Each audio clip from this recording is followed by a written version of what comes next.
It is 2 in the morning, and out of nowhere, you are back in that hallway from 11 years ago. You are watching yourself say the wrong thing to the wrong person at exactly the wrong moment, and your whole body flinches like it happened 5 seconds ago. Nobody is watching you right now, and nobody else on earth remembers that hallway except you. Yet your brain has quietly decided that tonight is the night to run that exact clip again, in full color with sound attached. I used to think this was simply bad luck, a strange glitch inside an otherwise reasonable mind. But the more attention I paid, the more I noticed a pattern that felt far too consistent to be random. The memories that come back are almost never the biggest failures of my entire life. They tend to be the small, forgettable ones instead. A joke that landed wrong in a crowded room. An email accidentally sent to exactly the wrong person. A moment when my voice cracked in front of people I badly wanted to impress. Somehow, those tiny scraps of time have the longest shelf life inside my head. He knows this feeling too, whoever he is, wherever he happens to be reading this. He is driving home from work, minding his own business, thinking about nothing in particular. Out of nowhere, his brain hands him a memory from a birthday party back in the 9th grade. It's the one where he laughed too loud at his own joke and nobody else laughed at all. He didn't ask for that memory, and he wasn't even thinking about parties or 9th grade. It simply arrived, uninvited, the way an old song drags an entire year back into a car with it. He grips the wheel a little tighter and wonders, not for the first time, why his mind filed this away as something important. The obvious explanation is that we remember what embarrasses us because it genuinely hurt us. That story makes a certain amount of sense on the surface, the same way a burned hand remembers the stove that caused it. Pain is supposed to teach a lesson, and pain is supposed to offer some kind of protection going forward. If something stung badly enough, the mind keeps a careful record of it, hoping we won't walk into that same fire twice. But this tidy explanation starts to wobble once you notice how disproportionate the replaying actually becomes over time. A genuine physical danger tends to fade from memory once the danger itself has clearly passed. It gets filed away as a lesson learned, rather than left running as an endless loop. Embarrassment behaves in almost the opposite way entirely. It doesn't fade quietly into the background the way other memories eventually do. Instead, it sharpens with each passing year, staying strangely vivid and close. Years later, it can still summon a physical wince or a sudden urge to say no, no, no out loud in an empty room. That is not how ordinary, well-adjusted memory is supposed to behave at all. That looks like something else entirely, wearing memory's familiar clothes to disguise itself. So, if this pattern isn't really about avoiding physical danger, then what exactly is it trying to protect? You start to notice that every one of these unwanted replays shares one very specific ingredient in common. It is never really about what you actually did in that moment. It is about how you were seen by someone else while you were doing it. The hallway memory isn't truly about the specific words you said that day. It's about the exact look on someone's face while you were saying them out loud. The birthday party memory isn't really about the joke itself falling flat. It's about the awkward silence that followed and what that silence seemed to quietly say about you. What your brain appears to be storing with such stubborn and deliberate precision isn't the event itself at all. It's the precise moment your image cracked in front of another person watching. That single shift in understanding changes the entire direction of this investigation completely. Because if these memories are truly about being seen the wrong way, then the fear hiding underneath them isn't really about the past at all. It's about your current, ongoing reputation quietly running in the background like an app you completely forgot was open. Somewhere beneath conscious awareness, a part of your mind is still keeping score of every single moment your social standing wobbled dangerously. It treats each one as unfinished business rather than as history that's already closed and settled. It doesn't experience the hallway as something that only happened once, 11 long years ago.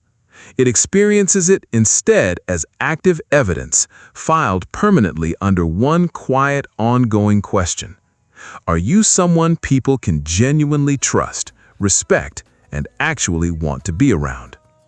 This is where the discomfort becomes almost unbearable to sit with, honestly, because it means the replaying was never really about that single specific afternoon at all. It was about a fear so old that most of us can't even remember when it first started. It's the ancient fear of being cast out, abandoned, and left completely alone. For most of human history, being embarrassed in front of a group wasn't just a minor social hiccup you could shrug off. It could genuinely mean losing your place within the tribe entirely. And losing your place could mean losing absolutely everything, including your own life. Your brain doesn't fully understand the difference between a modern classroom and an ancient, dangerous campfire. It runs the exact same ancient software either way, without checking to see if it still applies. It treats a bruised reputation as a genuine survival-level threat, because for most of human history, it actually was one. He starts to make far more sense once you look at this through that particular lens. He isn't replaying that old party because he's weak or overly sensitive in some broken way. He's replaying it because some ancient, unconscious part of him keeps asking a familiar question after every single social misstep he makes. Did that cost me my place inside the group I belong to? The rational, modern part of his brain already fully knows the answer here is no. Nobody at that old party thinks about it anymore, and nobody besides him even remembers it happened at all. But the older, more primitive part of his brain isn't remotely interested in what's actually rational. It's only interested in absolute certainty, and certainty is exactly the one thing it never quite gets.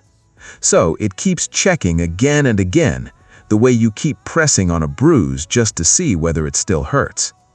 And this is where a quieter, far more uncomfortable observation slowly starts to surface.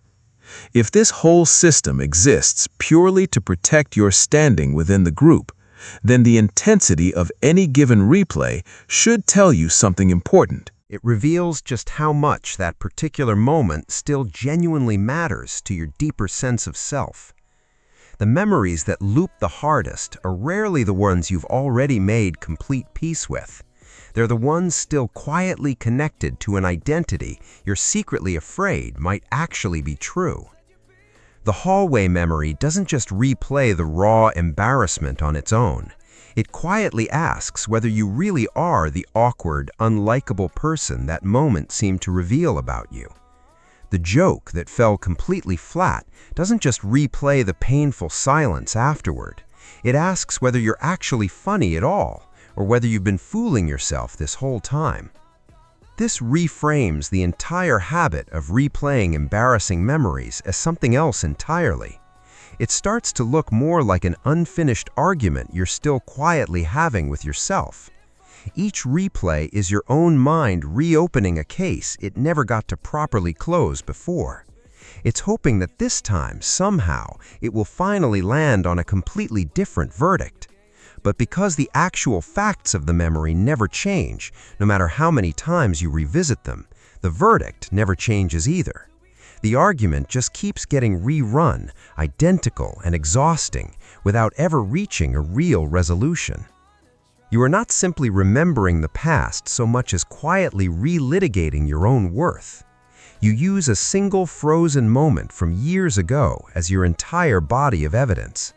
You might notice, if you pay especially close attention, that these replays tend to arrive at very specific and predictable times. Late at night, when your mind finally has nothing else left to occupy it. Right before something important is about to happen, when you're about to be seen and judged all over again. In quiet moments, when there's finally enough silence for the old file to comfortably resurface on its own. This particular timing isn't some strange coincidence you should simply ignore or dismiss. Your mind seems to bring these memories back precisely when the stakes of being seen start rising again. It behaves almost as though it's trying to prepare you or warn you, using the only method it actually has available. It replays the worst version of what being seen has gone wrong before. That single realization starts to explain something that used to feel deeply contradictory to me. Why do these old memories feel so vivid, so recent, so present, when the actual events themselves happened so long ago? It's because your mind isn't quietly storing them away as settled, finished history at all. It's storing them instead as an active warning system, deliberately kept fresh, refusing to let the emotional charge fade the way it fades in ordinary memories. A memory that's been fully processed and filed away properly tends to feel distant, almost like it happened to someone else entirely. A memory still being actively used as a warning stays raw and unresolved. It stays permanently in the present tense, always ready to fire again without much warning.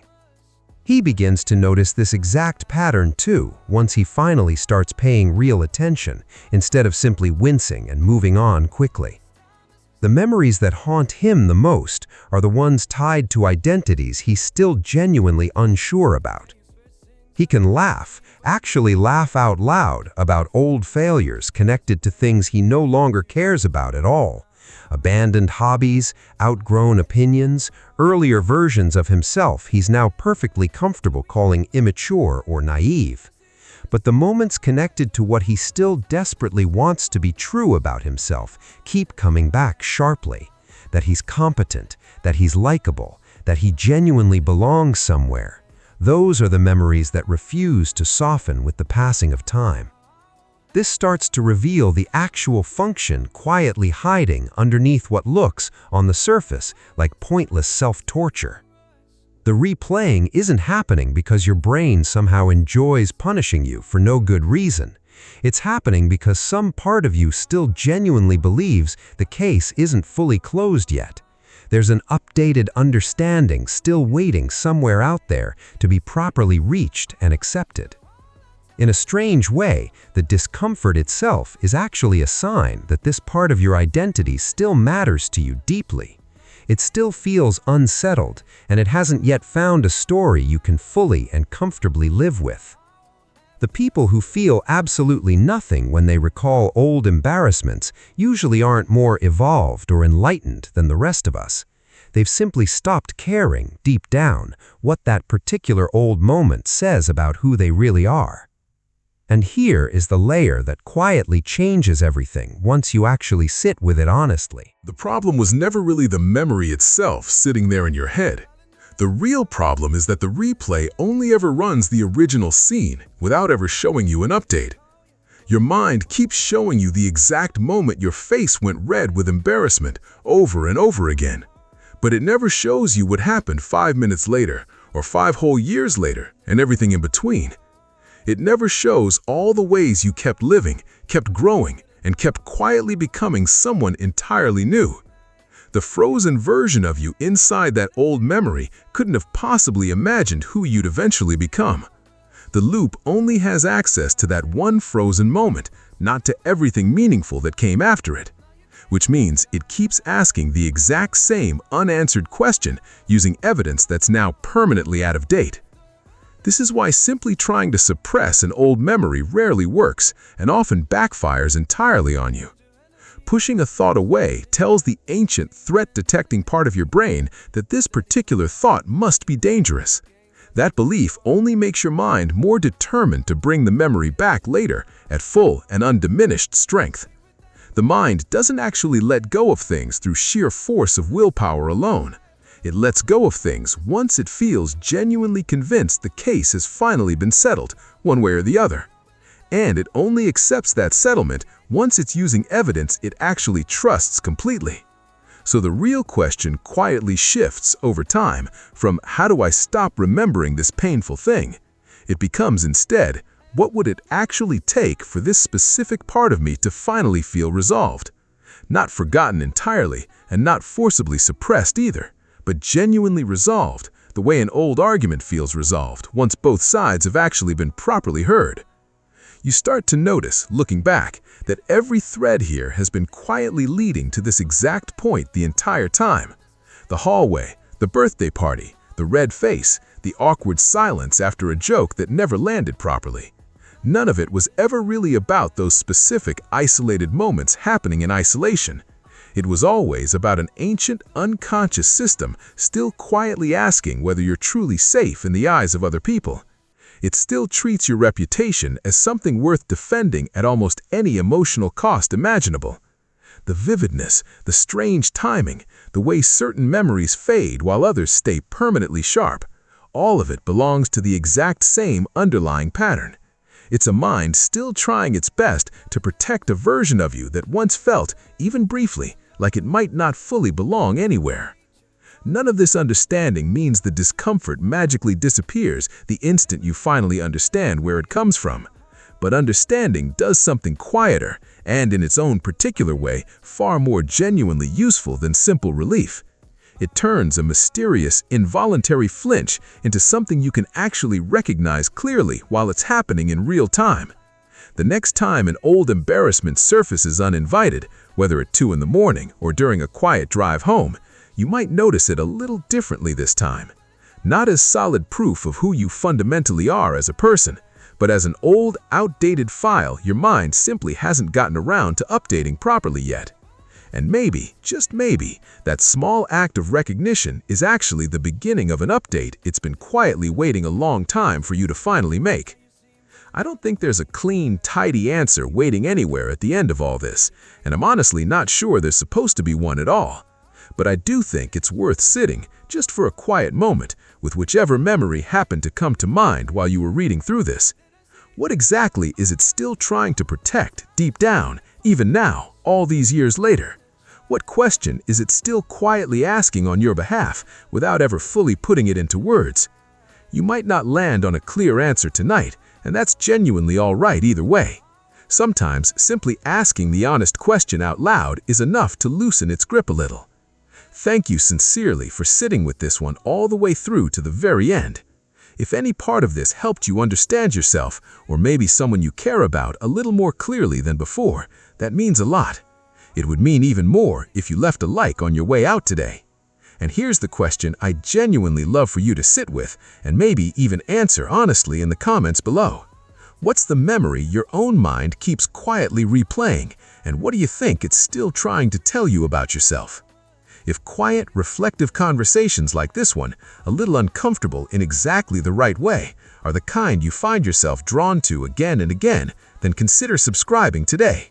There's another one waiting for you already, and it picks up almost exactly where this particular conversation leaves off.